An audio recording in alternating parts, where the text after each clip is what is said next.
I'm a furniture maker. I work primarily in solid wood. At the moment I've been making a lot of footstools, longer benches. They're solid wood frames with different kinds of weaving, so I've been using seagrass and Danish papercord, which just gives a kind of a mid-century modern aesthetic. I'm realising I'm quite inspired by vernacular traditional Irish furniture. So say with weaving woven seats, you're able to repair them, and they also kind of demand repair at a certain point, and that kind of builds a relationship with the work over time, which was about using what was available to make what you needed for your home. To be shortlisted or to win, it's interesting. I'm quite early in my career, and I've seen people who've won it previously, and what they've gone on to, the kind of work that they're doing and the business that they've been able to develop. And so it's very encouraging at this point in my career to be among that company. The things that I'd like to do and the prize money associated with the award would be really beneficial for that.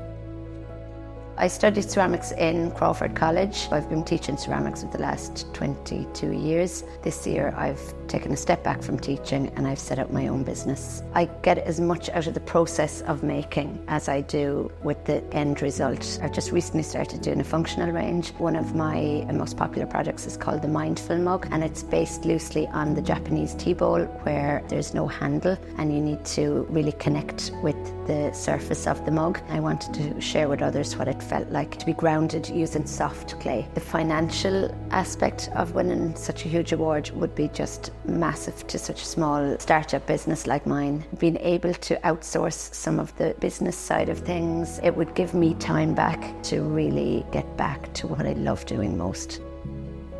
So my father was a metalworker, and he was very good friends with a silversmith named Peter Donovan. So I spent a lot of my childhood in the workshop of Peter. I went on to study silversmithing and jewellery in Glasgow. I have been making any kind of objects in metal, from jewellery to hollowware to trophies, all kinds of things for 20 years. There's two very distinct but completely intertwined aspects to my work. On one hand, I develop objects that create a contemporary context for ancient endangered skills. And on the other hand, there's the educational side to these works, where I try to explain to people how the works were made and all of the elements that had to come together for something like this to exist. It has always been a dream of mine to be shortlisted for an RDS Craft Award, and I'd really like to dedicate 2025 to try to place my work internationally.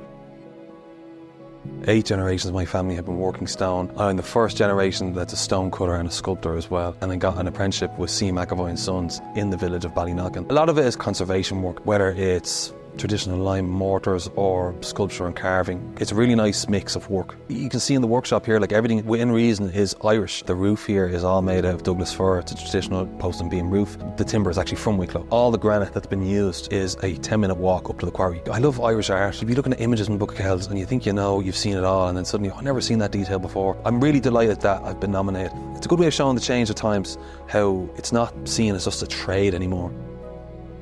I'm a weaver and a knitter. Really, that started for me when I came here to NCAD. I had an introduction to loom weaving. So when I had that tactile feeling, something that I could just do, I really fell in love with it. A big part of my design process is actually the materials. A lot of the yarn that I use is industry waste yarn. So I've worked with different factories and mills to take yarn from them that they would no longer be using. Some of them would actually be sending it to be incinerated. I really try and take as much of that waste product as I can to turn it into something new. This jumper that I've knit is 100% waste yarn. To win the RDS Craft Award would mean that I can continue to create. As somebody who's kind of starting out, it can be really, really hard to find your footing. It's really nice to know that somebody else can see a potential in what you want to do.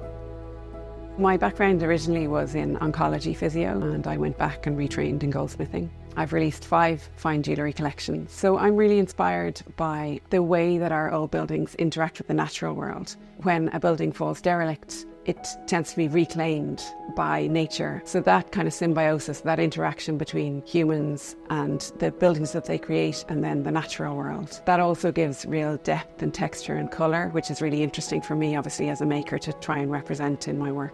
The textures can be given to the metals by using different techniques. There's some really interesting gemstones that actually look like mosses and ferns and trees. To win an RDS Craft Award would be absolutely huge for me. The real practical support that it gives financially. There are very few, if any, awards that give that kind of practical help.